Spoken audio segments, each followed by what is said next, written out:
اللهم صل على سيدنا محمد. اللهم صل على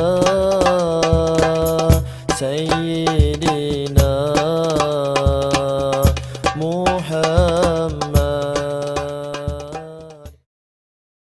Assalamualaikum warahmatullahi wabarakatuh.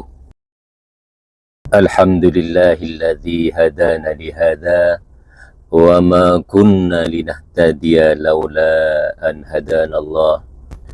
Wa na'udzu billahi min syururi anfusina wa min sayyiati a'malina. May yahdihillahu fala mudilla lahu wa may yudlil fala hadiya lahu. Wa ashhadu an la ilaha illallah wahdahu la syarika lah. Wa ashhadu anna sayyidana Muhammadan abduhu wa rasuluh.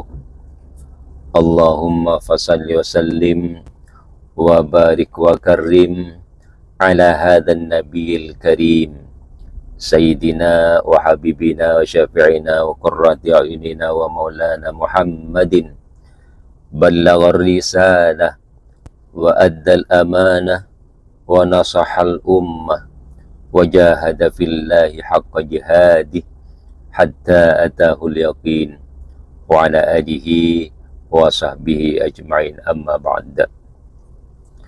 Alhamdulillah, kita bertemu lagi dalam tazkirah ringkas ini. Dalam kesempatan ini Al-Fakir ingin menyampaikan sebuah renungan, yaitu berkenaan dengan salah seorang sahabat Rasulullah SAW yang juga adalah keluarga dekat Rasulullah SAW, yaitu sepupu baginda. Beliau ini adalah Ja'far bin Abi Thalib. Ja'far bin Abi Thalib adalah abangnya Sayyidina Ali bin Abi Thalib. Di samping juga salah seorang abang beliau, tapi yang agak terlambat memeluk agama Islam, yaitu abang beliau yang bernama Aqil bin Abi Thalib. Ja'far bin Abi Thalib adalah salah seorang sahabat dan juga sepupu Rasulullah SAW yang termasuk awal memeluk agama Islam. Beliau masih sempat berhijrah ke negara Habasyah ataupun Ethiopia sekarang ini, yaitu dalam hijrah pertama umat Islam, di mana pada permulaan perkembangan Islam, Rasulullah SAW bersama para sahabat mendapat tantangan keras dari kaum musyrikin Quraisy di kota Makkah Al-Mukarramah. Rasulullah dan para sahabat seringkali dianiaya, dihina, bahkan disakiti oleh orang-orang kafir Quraisy, sehingga untuk menyelamatkan akidah mereka, Rasulullah memerintahkan agar umat Islam hijrah ke suatu tempat yang mana baginda mengetahui bahwa rajanya adalah seorang raja yang adil, walaupun rajanya itu waktu itu belum beriman lagi, tapi memeluk agama Kristen, yaitu Raja Najasyi. Maka berangkatlah Sayyidina Ja'far bin Abi Thalib bersama rombongan ke negara Ethiopia. Sampai di sana disambut dengan baik oleh An-Najasyi. Namun orang-orang kafir Quraisy di Makkah tidak berhenti di situ saja. Mereka masih berusaha untuk menyusul, untuk membawa pulang kaum muslimin yang hijrah ke Habasyah yang terletak di negara Afrika itu. Amr bin As bersama seorang lagi temannya sebagai wakil dari kaum Quraisy Makkah datang berjumpa dengan An-Najasyi yang memang sudah menjadi kawan rapatnya, meminta agar supaya umat Islam yang berhijrah ke situ dikembalikan, tidak diberi suaka politik. Namun Raja Najasyi tidak mendengarkan begitu saja permintaan dari sahabatnya itu, tapi masih minta penjelasan dari wakil rombongan. Dan ternyata pada waktu itu yang mewakili rombongan berjumpa Najasyi menyatakan siapa mereka sebenarnya adalah Ja'far bin Abi Thalib. Ja'far menjelaskan bahwa mereka dulunya menyembah berhala, mereka dulunya bermusuhan, mereka dulunya berzina, mencuri dan perkara-perkara buruk yang lain. Lalu datang Rasulullah SAW membawa ajaran yang benar, melarang orang-orang berjudi, melarang orang-orang mencuri, melarang orang-orang agar supaya tidak menyembah berhala, tapi menyembah Allah, Tuhan alam semesta ini. Maka An-Najasyi akhirnya menolak permintaan Amr bin As dan tetap memberikan keizinan kepada umat Islam untuk terus tinggal di negaranya, yaitu negara Habasyah ataupun Ethiopia.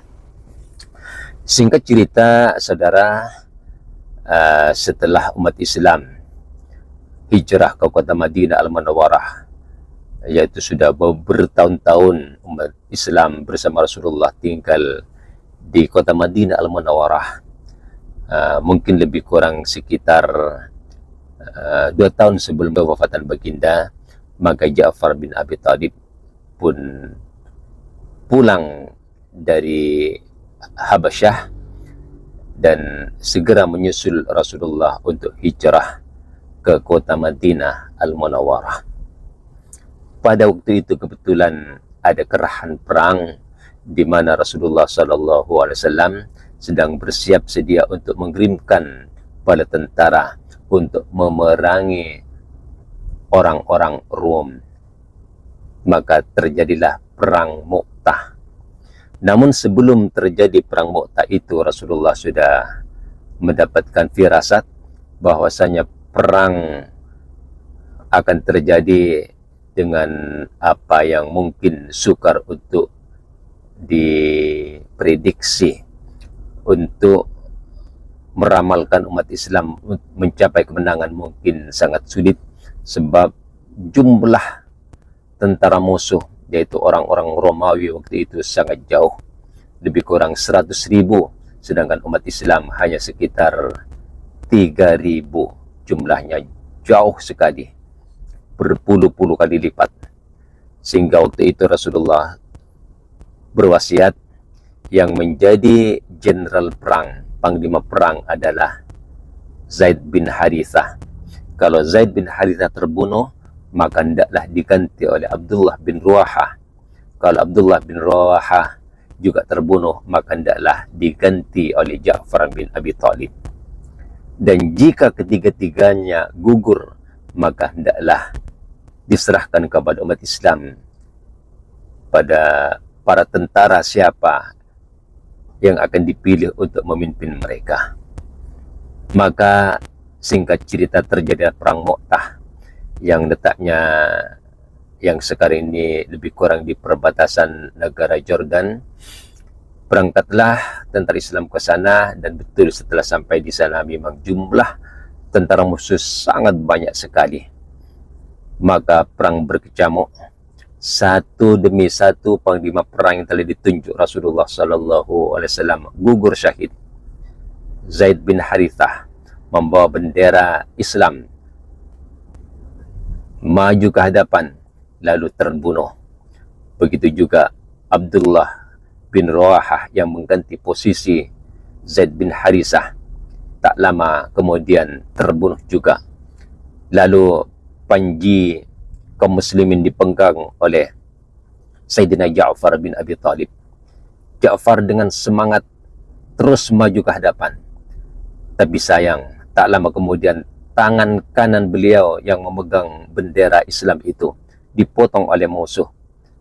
Beliau tidak pingsan, lalu bendera Islam diambil dengan tangan kirinya.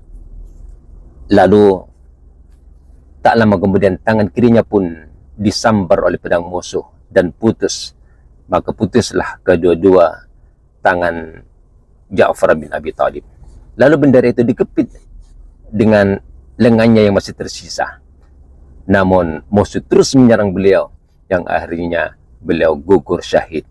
Maka ketiga-tiga panglima perang yang ditunjuk Rasulullah semuanya gugur. Lalu akhirnya kaum muslimin memilih Sayyidina Khalid bin Walid untuk menjadi pemimpin perang ataupun panglima perang pada waktu itu. Maka dengan kepandaian Khalid bin Walid, siasat yang beliau lakukan adalah dengan cara mengatur tentara Islam ini menjadi dua bagian, sebagian berperang, sebagian istirahat. Kemudian begitu seterusnya, bertukar silih berganti, sehingga tentara Rum akhirnya merasa terkeliru, dikiranya umat Islam mendapat bantuan yang terus-menerus. Dengan putaran silih bergantinya kaum muslimin itu, mereka menyangka umat Islam mendapat bantuan yang begitu banyak. Akhirnya alhamdulillah umat Islam dapat memenangkan perang yang begitu dahsyat. Kemudian berita itu sepertinya disaksikan oleh Rasulullah SAW, di mana satu demi satu panglima perang yang gugur itu disebut oleh Rasulullah yang tinggal di Madinah pada waktu itu. Nah, sekarang Zaid bin Harithah sudah gugur. Sekarang panglima perang diganti oleh Abdullah bin Ruwaha. Kemudian Abdullah bin Ruwaha gugur. Rasulullah pun menyebutkan Abdullah bin Ruwaha sudah gugur. Sekarang panglima perang diganti oleh Ja'far bin Abi Talib. Setelah Ja'far bin Abi Talib gugur, Rasulullah pun mengetahuinya, seperti menyaksikan dalam siaran langsung. Inilah keutamaan mukjizat yang diterima Rasulullah SAW. Lalu Rasulullah diceritakan bahwa baginda berjumpa dengan Zaid bin Harithah. Zaid bin Harithah ternyata berada di kalangan para malaikat dengan terbang ke sana dan ke sini di surga.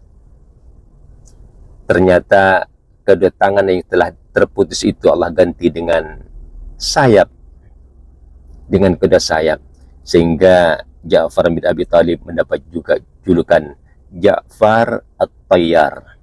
Ja'far si terbang, Ja'far yang terbang. Sebab Rasulullah melihat Ja'far terbang ke sana dan kemari di dalam surga bersama para malaikat. Untuk itu Rasulullah SAW bertanya kepada Sayyidina Ja'far bin Abi Talib.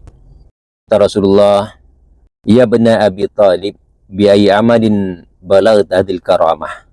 Wahai anak Abi Talib, dengan amal apa kamu memiliki karamah seperti ini sehingga dapat terbang di surga bersama para malaikat? Faqala la adri, saya tidak tahu ya Rasul, illa anni imtana'tu an thalathati asya'. Hanya saja saya sejak dulu di masa jahiliyah dan setelah masuk Islam, saya berusaha untuk mencegah dari 3 perkara. 3 perkara itu, kata Sayyidina Ja'far bin Abi Talib, wa mazanaitu wa masakartu ma kadzibtu wa mazanaitu wa masakartu fi halil kufri wal Islam.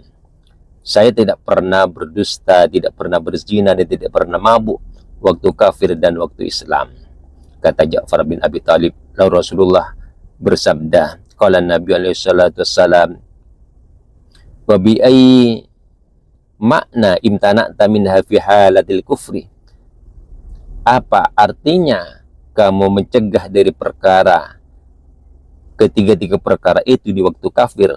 Kalau waktu Islam, ya kamu sudah tahu, tapi waktu kafir kamu juga tidak melakukan penipuan ataupun bercakap bohong, tidak melakukan perzinaan dan juga tidak pernah bermabuk-mabukan. Maka menjawab Ja'far, tafakkartu fil kalam anna man kadhiba fi kalam bi kana muttahaman. Ya Rasul, saya berpikir berkenaan dengan percakapan ini bahwa orang yang pernah melakukan dusta, maka selamanya dia akan dicurigai oleh orang lain. Famtana'tu anil kadhibi, sebab itu aku mencegah untuk tidak berdusta. Dan aku juga berpikir bahwa orang yang berzina dengan perempuan lain, orang itu berzina dengan istriku, anakku, ataupun kakak adikku, maka tentu hal ini menyebabkan aku malu juga. Sebab itu aku pun mencegah dari perbuatan zina. Begitu juga aku berpikir tentang minuman keras. Aku melihat makhluk, orang-orang, semuanya ingin agar akal mereka tetap sehat dan tetap meningkat. Namun orang yang minum ini justru dia menghilangkan sendiri akal mereka sehingga menjadi ejekan dan ditertawakan oleh anak kecil. Inilah alasan Ja'far bin Abi Thalib tidak pernah berdusta, tidak pernah berzina, dan tidak pernah minum minuman keras waktu kafir dan setelah masuk Islamnya. Semoga menjadi inspirasi untuk kita semuanya, menjadi contoh agar mencontohi apa yang telah dilakukan oleh Sayyidina Ja'far bin Abi Thalib ini. Amin ya rabbal alamin. Wassalamualaikum warahmatullahi wabarakatuh.